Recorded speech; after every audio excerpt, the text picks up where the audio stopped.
The night I graduated, my parents drove me to a bus stop instead of dinner. My gown was still damp from the ceremony, my backpack half zipped, when Mom handed me $10 and said, "Good luck out there." Then she rolled up the window. My sister smirked from the back seat like she'd just watched a scene from her favorite show. The taillights disappeared down the road, and the world went silent except for the hum of streetlights. I stood there, holding that bill like proof I existed. 10 years later, I pulled up to a reunion they didn't know I'd been invited to, only this time they were the ones left speechless.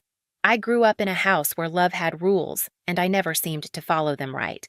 My mother, Marlene, worked at the local bank and believed security mattered more than dreams. My father, Frank, ran a small auto shop and said girls didn't need college, just common sense. My sister, Tessa, was their pride-polished, charming, the kind of person who could turn every mistake into a story worth applause. When she turned 16, she got a shiny silver car wrapped in a bow. On my 16th birthday, Mom handed me a used library card and said, "Books will take you farther." I smiled, pretending I believed her. At our dinner table, there were 4 wooden chairs and 1 foldable metal one, the one that squeaked every time I moved. Somehow, it always ended up being mine. Every meal felt like a silent test. I kept failing. When Tessa talked about her internship at a fashion company, Dad leaned in proud. When I mentioned fixing a broken clock or winning a science fair ribbon, he'd reach for the remote. Mom would nod absently and say, "That's nice, honey," already turning back to Tessa. I used to wonder how many ways a person could disappear without leaving the room. The truth was, I didn't want to be Tessa. I just wanted to be seen. I loved circuits patterns, how pieces fit together to make something work. My teachers noticed it before my family ever did. When I got an acceptance letter from the University of Washington partial scholarship for engineering, I thought maybe that would be the moment. The proof that I was worth investing in. But when I handed Mom the letter, she barely looked up from chopping apples. Seattle. That's too far. And engineering isn't for girls, Irene. Be realistic. She said the word like a verdict. Dad didn't even glance away from his newspaper. "If you want to go pay for it yourself, we're done handing things out." Tessa, home for the weekend, smirked from the counter. "Maybe you can build a robot that loves you since no one else will." Mom laughed softly, not cruelly, just carelessly. That hurt more. That night, I lay awake listening to their voices downstairs, praising Tessa's new promotion, her potential, her bright future. My scholarship letter sat on the nightstand, its edges curling under the weight of their indifference. I stared at the ceiling and made myself a quiet promise if no one was going to build a path for me, I'd make my own. Graduation day was supposed to feel like freedom, but in our house it felt like eviction day. Mom kept reminding me, "Once school's over, you need to start standing on your own 2 feet." She said it with that clipped tone that made it sound like advice but felt like warning. Dad grumbled about rent bills and dead weight. The only person who didn't say much was Tessa, but her silence was smug enough. The morning of the ceremony, she twirled in front of the mirror in a designer dress. "Try not to sweat in your gown," she said. "It's the only nice thing you own." I ignored her even as the sting burned under my skin. At the ceremony, families cheered, shouted names, waved banners. My parents sat in the back row, stone-faced. No photos, no hugs. When I walked across that stage, the applause I heard wasn't theirs, it was from strangers. Afterward, I found them waiting by the car. "We should get going," Mom said briskly. "Your father's got work early. I thought we were heading home." Instead, the SUV slowed by the small bus station just outside Bloomington. The air was thick with summer heat, the kind that clings to your clothes. Dad put the car in park.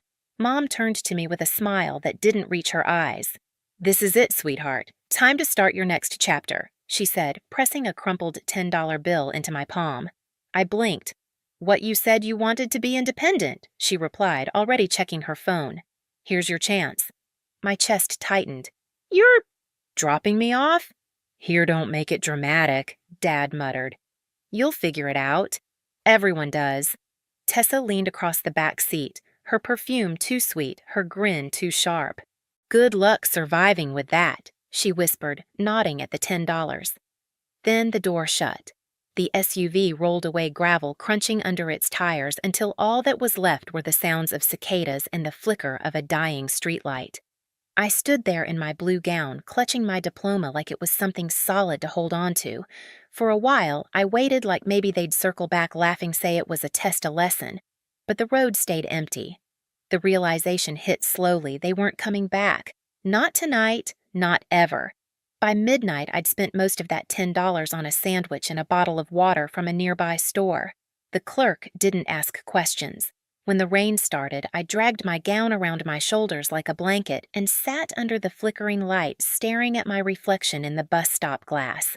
Somewhere between fear and fury, something inside me hardened. If this was their version of love, conditional disposable, then fine. I'd make sure they'd never mistake silence for weakness again. The first night alone felt endless. I remember every sound, the hiss of the rain against the pavement, the buzz of the streetlight, the distant howl of a freight train cutting through the dark. By morning, I was soaked hungry and exhausted, but I was still standing. The bus pulled in around dawn. I didn't even ask where it was going. I just got on. It dropped me off 30 miles away in a town I'd never heard of. Cracked sidewalks, faded shop signs, a diner with a flickering neon light that read, "Open 24 hours." I walked in dripping rainwater onto the floor. The woman behind the counter, short, sturdy with kind eyes, looked me over. "You lost or looking for work?" she asked. "Work," I said, barely above a whisper. That was how I met Mrs. Rios. She handed me an apron and pointed toward the sink. "Start with dishes. If you quit, you don't get your check early." Those first weeks were brutal. My hands stayed red from hot water and detergent. I slept in the diner's storage room when I couldn't afford the bus to anywhere else. But it was the first place that didn't ask where I came from, just what I could do. Mrs. Rios noticed how I organized things plates stacked by size schedules lined up on scraps of paper. "You've got an engineer's brain," she said once. "Don't waste it." A delivery driver named Caleb started showing up most nights.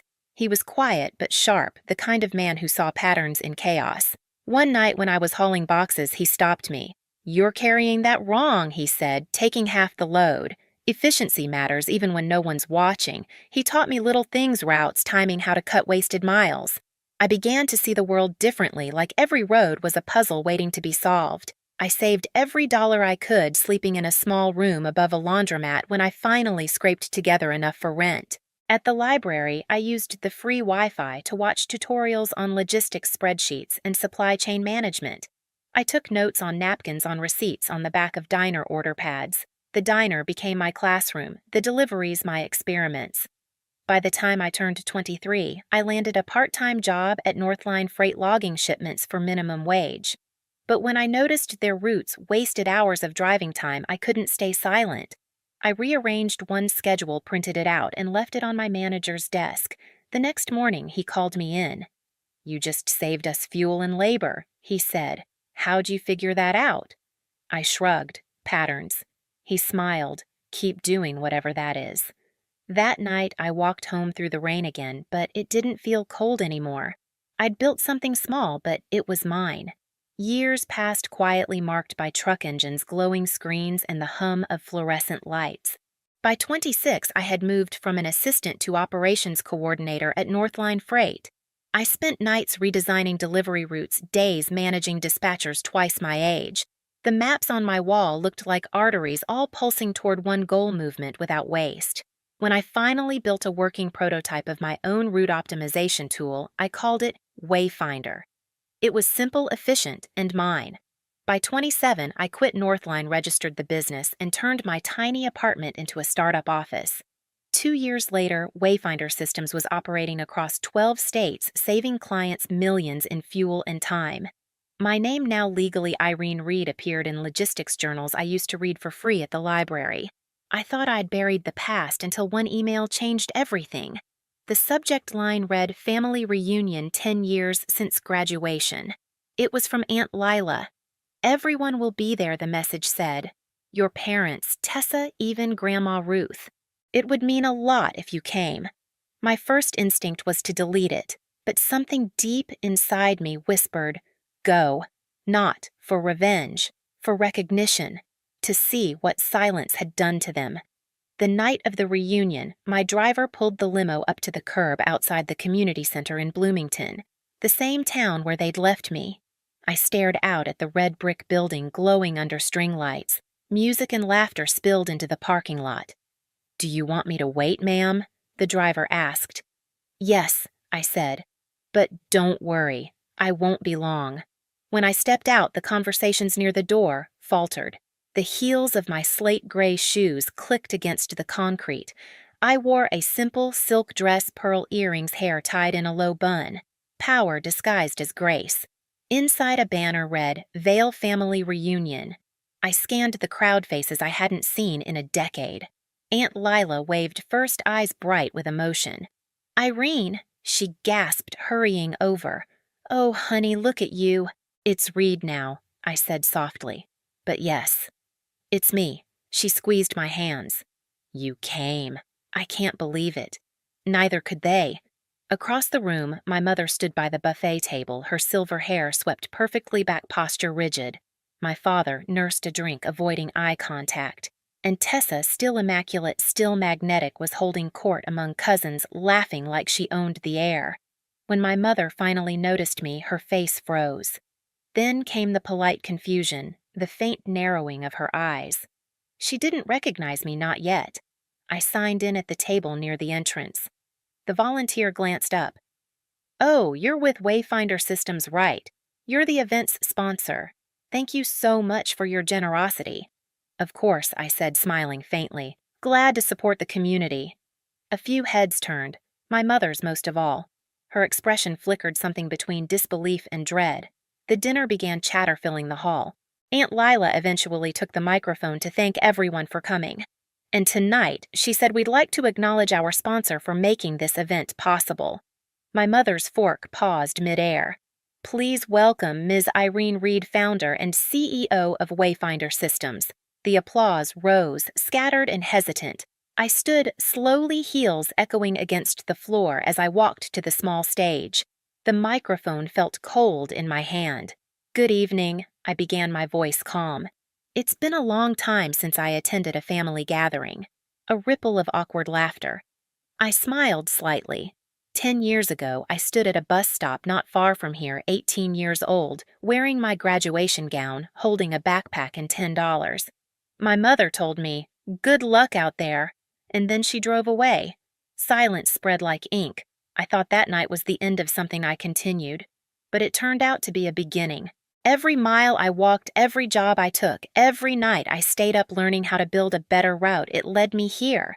I paused, scanning the room. My mother's face was pale. My father looked down at his drink. Tessa's lips parted slightly, her practiced composure faltering. "So, tonight," I said, "I'd like to announce a new initiative, the Benchlight Grant. It's a scholarship for students who have no family support, who are told to be realistic instead of being believed in. Because no one should ever have to start with nothing but a bus ticket and a broken heart." Applause built slowly, then stronger, until the entire hall echoed with it. But my parents didn't move. When it finally quieted, I stepped off the stage. Aunt Lila hugged me hard, whispering, "You did it, sweetheart."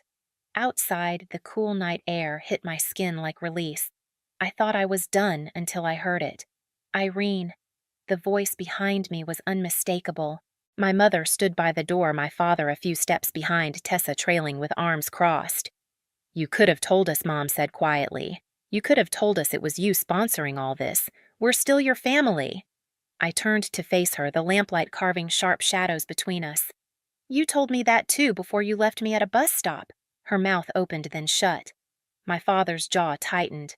"We did what we had to," he muttered. "You needed to grow up."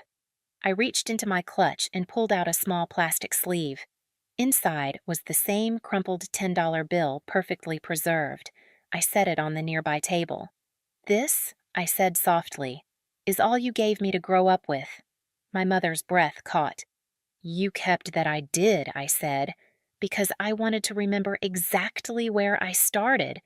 Tessa stepped forward, voice trembling. "We were trying to teach you independence. You've done well. Isn't that what you wanted?" I met her eyes. "No, Tessa. I wanted a family. but I built a future instead. For a moment, no one spoke. The night hummed with the sound of cars on the highway. Aunt Lila appeared behind them, her face stern. "You left her with $10 and a bus stop," she said to my parents. "She turned it into a company that keeps people moving. That's more than any of you ever taught her." Grandma Ruth wheeled herself closer, her voice barely above a whisper. "You left her out there that night. I never forgave you for that."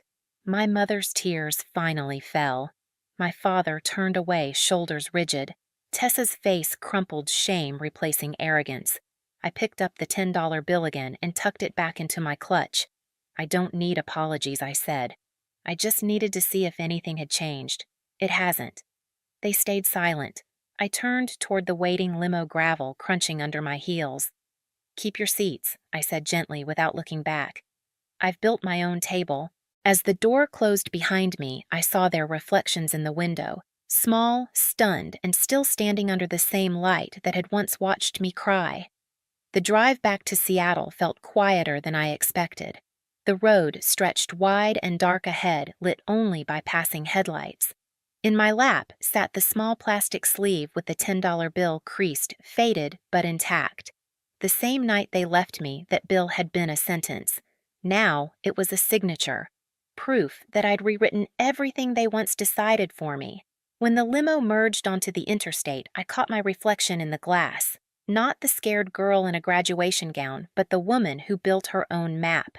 Every company contract, every mile tracked by Wayfinder systems was a road back to that bus stop and far beyond it. I thought about Grandma Ruth's trembling voice, Aunt Lila's proud tears, the silence that hung between me and my parents. I didn't feel rage anymore, just distance. Clean, quiet distance. They had taught me what abandonment felt like. I had taught myself what direction meant. As the city lights appeared on the horizon, I took one last look at the bill and whispered, "Thank you for the push." Then I slid it back into my bag beside the company keycard engraved with my name, Irene Reed, CEO. Justice didn't come from payback. It came from peace. Before going home, I asked the driver to take one last detour. County Road, 17, the old bus stop. The same bench, the same flickering light, only now it looked smaller, harmless even. I stepped out heels, crunching the gravel, and placed a small bouquet of wildflowers on the seat. Beside it, I set the $10 bill, still sealed in its plastic sleeve. "This is where you left me," I whispered. "And this is where I learned to move." The wind was soft that night, brushing past like a quiet apology from the universe. I turned, walked back to the car, and never looked over my shoulder again. If someone ever left you behind, don't wait for their return. Build your own road. And when you do tell me where you're watching from, I promise you're not alone.